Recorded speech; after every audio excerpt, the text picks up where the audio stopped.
C'est un sujet qui est de plus en plus prégnant dans l'action publique. Je sens les concitoyens extrêmement sensibles aux questions de bien-être animal. Dans le département de l'Eure, concrètement, on a décidé de construire totalement la SPA.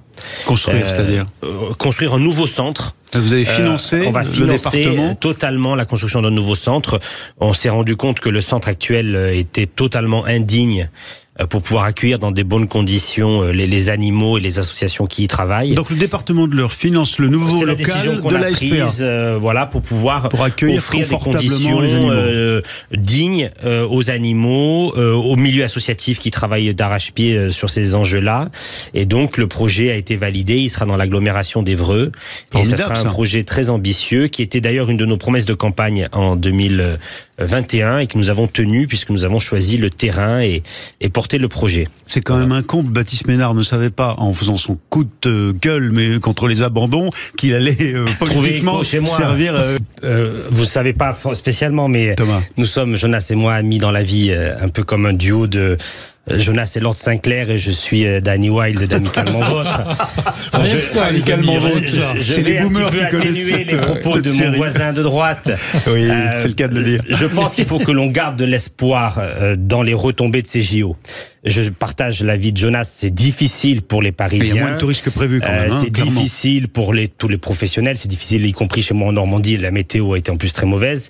Mais ça, je pense, va être une carte de visite et des images absolument magnifiques vendredi soir. Ça commence à venir déjà hier soir, les images de France 2 pour l'interview du président. Je parle pas de la personne sur les toits de Paris, oui, bien sûr. Mais les arrière-fonds étaient remarquables, le réalisateur était... Donc je voudrais garder espoir et je pense qu'il faut qu'on garde espoir parce que cette cérémonie que nous prépare Thomas Joly, qui est un Normand de grand talent, et qui a réalisé Starmania, entre autres, Henri IV dans la cour du Palais des Papes à Avignon, je pense nous prépare un spectacle extraordinaire qui va faire le tour du monde, et j'espère qu'en septembre, les professionnels vont retrouver de l'oxygène, parce qu'ils en ont besoin. Ce sont des professionnels qui commencent à rembourser le PGE aussi, et qui sont en difficulté par les remboursements. Le prêt général aux entreprises. Les met en difficulté. J'avais le président de l'UMI 27, Didier Guérard, au téléphone ce matin à ce propos. Donc j'essaye de garder espoir et de dire aux restaurateurs, aux hôteliers, gardons espoir pour septembre. Ça commence ce soir. Non, mais c'était un pari très risqué qui a été pris par la candidature de faire des jeux extrêmement urbains au final, puisque vous avez des stades qui ont été construits dans la ville, au Champ de Mars, à la Concorde, au pied de la Tour Eiffel. Donc c'était un pari risqué. Je pense que ce qu'il a manqué, c'est un peu de pédagogie. C'était de dire clairement aux Français et aux professionnels, ça va être une période compliquée, ça va pas être l'euphorie que beaucoup ont cru, mais le meilleur viendra après.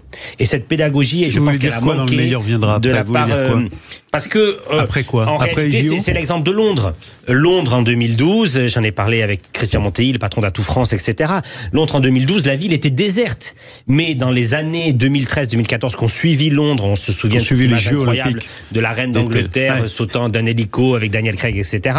Ces images ont fait le tour du monde. Et Londres a eu une explosion gigantesque. Et Londres est d'ailleurs sur une dynamique très très forte aujourd'hui en termes d'hôtellerie, de tourisme, etc. Et donc, moi, je sens, parce que je suis professionnel dans ce secteur-là, je sens venir un frémissement sur septembre. Et je pense qu'on a manqué de pédagogie, de dire ça sera une période difficile. On va devoir fermer Paris pendant plusieurs semaines, mais ça vaudra, je pense, in fine le coup. J'ai fini notre tour de table des coups de cœur et des coups de gueule. Thomas Alexoser, c'est à vous. Alors vous voulez taper sur la gauche? Oui, je voulais taper sur la gauche et aussi sur le RN en même temps. Nous avons une déclaration de Mathilde Panot sur l'abrogation de la réforme des retraites. Proposition de loi. Proposition de loi. Alors, au début, c'était un décret qui allait passer dans l'été, qui ne nécessitait pas de proposition de loi, etc. C'était encore un mensonge de plus. Et désormais, on nous propose cette proposition de loi qui, dans les faits, ne pourra pas passer à l'Assemblée avant plusieurs mois. Donc, pourquoi? Parce que le temps que l'Assemblée se réunisse à nouveau, qu'il y ait un gouvernement de droite ou de gauche ou du centre, etc. Si c'est un gouvernement qui n'est pas de gauche, ils ne pourront pas poser de proposition de loi tout de suite en septembre. Donc nouvelle écartade.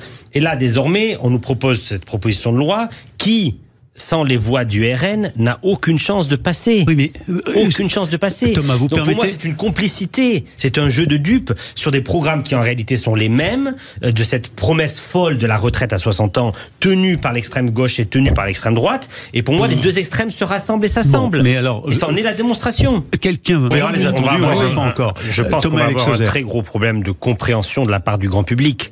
Parce que des pertes de fréquence, il y a déjà eu des chaînes. Je crois Gulli avait perdu sa fréquence. Et là, on n'avait pas parlé de censure à l'époque. La différence entre perte de fréquence et suppression d'une chaîne, elle existe, mais je ne suis pas sûr que les Français la comprendront comme telle. Oui. Les Français vont comprendre que c'est une disparition de la chaîne C8. Surtout avec une figure emblématique comme Hanouna, très populaire. Directement sur la TNT. On a un pays qui est très fracturé, on a une partie de la population qui pense que les élites de ce pays décident de tout et n'entendent pas la base. Et c'est notamment les 11 millions de Français qui ont voté RN aux européennes. Je ne dis pas qu'ils sont tous auditeurs de C8, mais la base est dans ces 11 millions de Français. Et donc je pense qu'on va avoir un vrai sujet de compréhension de la décision, parce que d'un côté il y a en effet la perte d'une fréquence, mais d'autres vont immédiatement penser à une suppression pure et simple de la chaîne, qui peut peut-être exister autrement via des canaux internet, etc. Oui. Et à gauche, ce que vous voulez faire, vous avez une coalition à 240 députés qui va arriver.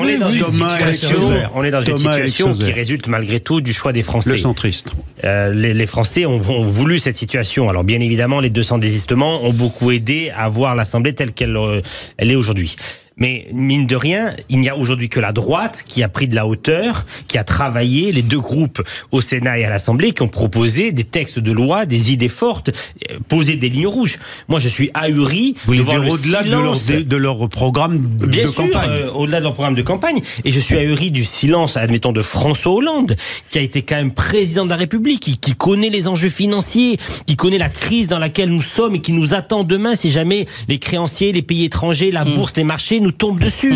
Et je suis ahuri du silence de François Hollande qui ne propose rien, qui s'est aligné sur le SMIC à 1600 €, qui depuis ne dit rien de plus. Bon, mais vous non plus, finalement, vous voulez pas la santé. Je voudrais des socialistes modérés, bien évidemment. Il est en train de faire des propositions. A eu un courage extraordinaire de se présenter en refusant LFI, en refusant Mélenchon, il est pas particulièrement modéré. Mais je tends les bras, j'ouvre les bras à ces socialistes modérés que j'aime. Vous avez les culots, je le double avec le passage radio de ce matin. Je demande au président de la République de me nommer Premier ministre. Mais madame, vous n'êtes jamais été élu de votre vie, vous n'avez même pas été élu député en juin et en juillet.